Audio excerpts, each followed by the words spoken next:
Bonsoir, merci de nous retrouver sur TV Sud pour le journal. Dans les titres de ce mardi 13 décembre, le MHSC achète ses installations sportives de Gramont. La ville de Montpellier cède plus de 9,5 hectares au club de foot. Les préparatifs des élections législatives 2012 à droite, de jeunes candidats se déclarent pour les nouvelles circonscriptions de l'Hérault. Handball, le derby Montpellier-Nîmes, c'est demain à l'Arena. On suivra les préparatifs de l'USAM dans ce journal. Et puis place à l'éco-design. Des lycéens ont créé la décoration de Noël pour une crèche municipale à Nîmes. Une déco plutôt originale à voir en toute fin de journal. Et on commence avec Nicolas Karabatic, sacré champion des champions France 2011. C'est l'équipe qui distingue l'international montpelliérain. Le quotidien sportif retient son titre de champion du monde conquis avec l'équipe de France de handball. Ses titres décrochés avec Montpellier, mais aussi son charisme et son image. Réaction un peu embarrassée de l'intéressé au micro d'Olivier Brachard cet après-midi. Pour un sportif français, c'est la plus belle distinction qui puisse être décernée en France. Être nommé champion des champions en France par l'équipe, c'est une grande fierté, c'est beaucoup de bonheur. On est un peu gêné aussi parce que du coup, il me compare aux autres sportifs et quand tu es comparé à des sportifs comme Teddy Riner, Sébastien Loeb, Tony Parker et qu'on te met sur la première marche, c'est beaucoup d'honneur et beaucoup de fierté. Je suis content pour moi, mais je suis content pour mon sport aussi, pour l'équipe de France et pour Montpellier. Ça nous met tous en avant et c'est bien pour nous. Le MHB qui reçoit l'USAM demain soir, on y revient en fin d'édition. C'est officiel, le MHSC achète les installations sportives de Gramont. La ville de Montpellier cède plusieurs terrains au club de foot ainsi que des locaux qui abritent déjà le siège administratif et l'école pour les jeunes sportifs, auxquels s'ajoute notamment le bâtiment occupé jusqu'à présent par l'École supérieure de journalisme. Au total, plus de 9,5 hectares de terrains et de locaux pour un montant de 6,5 millions d'euros.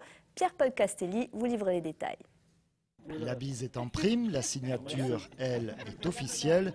Le MHSC et son président Louis Nicolin sont désormais propriétaires et non plus simples locataires des terrains et bâtiments qu'ils occupent au domaine de Gramont. Une opération à 6,5 millions d'euros aux motivations diverses. La proximité de mon domicile par rapport à Clapier, enfin c'est pas ce qui a fait la décision. Je pense qu'on est en place à Gramont, les joueurs se plaisent à Gramont. La plupart de nos joueurs habitent dans le coin. Vous pensiez payer ce prix-là? Ce prix-là, qu'est-ce que je vous dis, c'est pas donné. 9 hectares, 6,5 millions. Mais qu'est-ce que vous voulez, c'est le prix des domaines. Hein. Je vois pas comment on pouvait faire autrement. Hein. Du côté de la mairie, on a particulièrement veillé aux intérêts patrimoniaux de la ville, mais pas seulement. Madame le maire, qu'est-ce qui a été déterminant de votre côté? C'est garder le club à Montpellier ou récupérer 6,5 millions d'euros? Oh, écoutez, je crois que dans la question, vous avez déjà la réponse. Bien évidemment, c'est garder le club parce que, comme je l'ai dit tout à l'heure, je suis une habitante de la Paillade et je pense qu'avec Loulou, nous partageons cet amour de la Paillade. J'ai vu ce club naître, comme je le disais, sous un maillot qui à l'époque était rouge et blanc. J'ai suivi cette équipe depuis le début et pour moi, que cette équipe reste bien évidemment sur Montpellier. C'est un lien d'amour qu'on a entre le club et la ville de Montpellier. Nous sommes liés. Ce point d'intendance réglé, le MHSC doit rester concentré sur ses ambitions sportives et faire durer le plus longtemps possible cette place de leader de la Ligue 1. C'était la pagaille ce matin sur l'autoroute A9 entre Galargues et Nîmes vers 8h15 à l'heure de pointe. Donc une voiture accidentée a été percutée successivement par 3 poids lourds. Un carambolage qui n'a pas fait de blessés, mais toute cette tôle froissée a occasionné un gros embouteillage. La circulation a pu reprendre normalement vers 10h le matin seulement. Et hier, en fin d'après-midi, un accident bien plus grave s'est produit à Monduel, dans le Gard. Un motard de 33 ans et sa passagère sont morts. Leurs 2 roues avaient percuté la glissière de sécurité. Opération de lutte contre les stupéfiants aujourd'hui à la maison d'arrêt de Villeneuve-les-Maglones. Les gendarmes ont contrôlé 35 visiteurs qui se rendaient au parloir. Une carte SIM et une quarantaine de grammes de résine de cannabis ont été découverts sur 3 d'entre eux. Ils ont été interpellés et placés en garde à vue. Il s'agit de la 3e opération de ce type effectuée depuis début septembre. Plusieurs syndicats de la fonction publique appelaient à la grève aujourd'hui devant la caisse primaire d'assurance maladie de Nîmes. Une centaine de manifestants étaient rassemblés pour dénoncer l'austérité dans les services publics. On écoute un militant syndical au micro de Franck Chassagnon. C'est l'occasion, une fois de plus, d'interpeller les salariés, les retraités, pour dire qu'il y a d'autres solutions pour sortir de la crise que ce qu'on nous impose aujourd'hui, puisque depuis des années et des années, on privilégie les marchés financiers, le capital, au détriment du travail. Il est temps aujourd'hui d'investir l'argent pour placer au cœur des enjeux l'être humain et non le capital. Et jeudi, à la veille des vacances de Noël, les syndicats de l'éducation nationale appellent eux aussi à la grève. Ils protestent contre le projet de décret sur l'évaluation et les promotions des enseignants. À Montpellier, 38 écoles seront concernées par le mouvement. 6 d'entre elles seront totalement fermées. Une manifestation partira à 11 h de la place Thessalie. Les ex-salariés de Ducrot ont obtenu satisfaction ce matin. La Cour d'appel de Nîmes a condamné la société Fayat à leur verser 12 millions d'euros. En mai 2010, ce groupe de métallurgie avait repris la société alésienne qui a finalement été placée en redressement judiciaire il y a 7 mois. Le tribunal de commerce d'Alès avait alors condamné le repreneur défaillant à verser 12 millions d'euros aux anciens employés au titre du plan de sauvegarde de l'emploi. Jugement confirmé en appel ce matin à la grande satisfaction des militants syndicaux. On les écoute au micro de Franck Chassagnon. C'est une excellente nouvelle. Toutes les demandes en appel de Fayat ont été rejetées. Donc ça confirme la décision du tribunal de Nîmes, d'Alès. Ça a été confirmé. Fayat est condamné à verser 12 millions d'euros au liquidateur Maître Gorias pour abonder au PSE qui refusait de financer. Mais ils vont servir à des créations d'entreprises, à des formations, au reclassement des salariés. Je rappelle que Fayat a refusé de reclasser les salariés. Il en a reclassé 2 sur 284 licenciés. Voilà. Dans l'Hérault, les élections législatives de juin 2012 se préparent activement. On vous annonçait hier la candidature d'Yves Pietrasanta, le président de Génération Écologie, sur la 4e circonscription. À droite aussi, les candidats se déclarent, de jeunes candidats pour les 2 nouvelles circonscriptions de l'Hérault. Le reportage d'Olivier Roiran. Dès maintenant, j'appelle chacune et chacun d'entre vous à la mobilisation. Le message est clair, il n'est pas encore investi officiellement, mais le maire UMP de la Grande Motte se lance dans la campagne des législatives. Dans l'Hérault, 2 nouvelles circonscriptions ont été créées. La 9e aurait été taillée pour Stéphane Rossignol. La gauche l'avait dénoncé, le candidat assume. Taillée parce qu'elle correspond au territoire sur lequel aujourd'hui je suis élu, sur lequel je travaille avec un certain nombre d'autres élus dans le pays de l'Or, mais voisin du pays de Lunel, voisin de notre grande capitale régionale qui est Montpellier.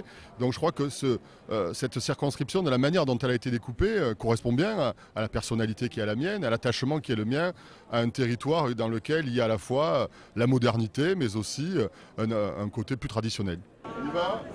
Le candidat idéal donc pour l'UMP, symbole du renouvellement des générations prônées à droite comme à gauche. Et dimanche, lors de l'inauguration de la permanence du candidat Rossignol, d'autres jeunes étaient présents comme le président héroltais du parti présidentiel, candidat sur la 8e circonscription. Je crois que c'est important aussi que les formations politiques fassent aussi de la place pour des hommes, pour des femmes qui sont une nouvelle génération et qui veulent incarner la modernité au sein de nos formations politiques. La droite et l'UMP en campagne, c'était le message officiel à la Grande Motte ce week-end. Quelques élus du parti présidentiel, mais pas seulement, et 200 militants prêts à retrousser leurs manches pour leurs jeunes candidats. Pour les législatives, les investitures UMP seront validées le 10 janvier prochain. Dès demain, l'Assemblée départementale du Gard discute et vote son budget primitif, un budget en hausse qui passe de 890 millions à 920 millions d'euros. 30 millions de plus pour financer une trentaine d'actions, notamment dans les domaines de la jeunesse, l'aménagement du territoire ou encore l'économie, comme l'explique le président du Conseil général du Gard, Alary, au micro de Franck Chassagnon. Ce n'est pas un budget d'austérité, loin de là, malgré la crise, malgré les problèmes que nous rencontrons avec le gouvernement. C'est un budget, certes, qui a pu avoir 30 millions de plus parce qu'il y a eu une certaine rigueur depuis un certain nombre d'années, maintenant depuis 7-8 ans, qui effectivement permet d'avoir désendetté le département, d'avoir pas d'emprunt toxique, d'avoir en même temps su stabiliser un certain nombre de dépenses, et je pense notamment à la masse salariale, puisque nous l'avons maîtrisée, qui nous permet de dégager aujourd'hui un certain nombre de financements dans des priorités que nous avons fixées avec la majorité, c'est-à-dire des choix. Je ne fais pas tout. Quand il y a un plus en quelque part, ça veut dire qu'il y a eu un moins autre part. Je ne veux pas laisser croire que je serai la fée magique ou ou du logis non, c'est pas cela. C'est quelque chose de bien déterminé, ce sont des choix, ce sont des priorités, et j'en ai fixé 4, qui sont la jeunesse, l'économie et l'emploi, les personnes âgées et la solidarité, et en dernier lieu, la qualité de vie. Et au Conseil général de l'Hérault, le budget primitif est également voté depuis hier et jusqu'à jeudi soir, il porte sur une enveloppe globale de plus d'1,3 milliard €. Je vous le disais en début de journal, Montpellier-Nîmes se joue demain soir à l'Arena. Un derby de handball déséquilibré face au MHB premier du championnat qui vient de décrocher sa 8e Coupe de la Ligue. L'USAM qui frôle la zone rouge à la 12e place du classement. Un écart qui permettra sans doute à Nîmes de jouer sans pression. Reportage à l'entraînement, Olivier Michel. À 3 jours du derby Nîmes-Montpellier, c'est le réalisme qui prédomine chez les USAMistes. Il faut dire que classés 12e du championnat, ils vont affronter à l'Arena une équipe montpelliéraine classée première et déjà 13 fois championne de France. Sans grande illusion sur le résultat, le coach préfère donc se concentrer sur le match face à Istres, classé 13e et concurrent direct au maintien. C'est presque, je dirais, une situation idéale pour nous. C'est-à-dire qu'on n'a même pas la pression mercredi de jouer pour gagner des points contre Montpellier, mais on a surtout l'objectif de bien travailler au match de Montpellier pour préparer dans les meilleures conditions le match de Istres. Même état d'esprit chez les joueurs, notamment chez les anciens montpelliérains. Vu les performances de Montpellier, notamment sur la scène nationale, voilà, ça va être un match un peu de gala, ça va être un peu la fête du handball régional. Ça reste un derby, hein, donc il y a toujours cette petite fierté régionale en jeu, même si, bon là, en l'occurrence, on ne se fait pas énormément d'illusions, on a encore quelques blessés. Si l'objectif de saison reste le maintien, le club nîmois ne compte plus dans les années à venir figurer en bas de tableau. Des ambitions sportives qui passent par le financement, notamment de partenaires privés.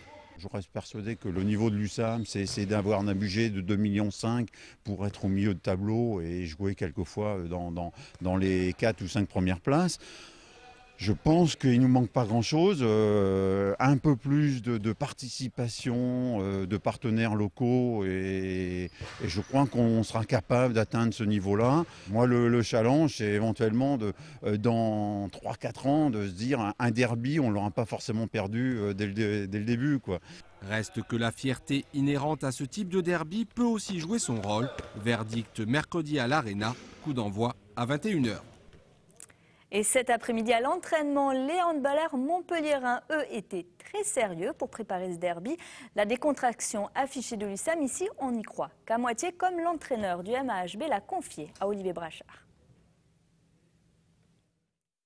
Je pense que Nîmes va faire comme il avait fait l'année dernière, essayer de faire un très grand match à l'Arena. Je crois que quand on arrive dans cette salle, on ne peut pas faire semblant et je suis persuadé que Nîmes va nous livrer un match comme ils en ont l'habitude, un match coriace et nous mener certainement à la vie dure. Un mot de handball féminin à présent avec la qualification des Bleus pour les quarts de finale du championnat du monde.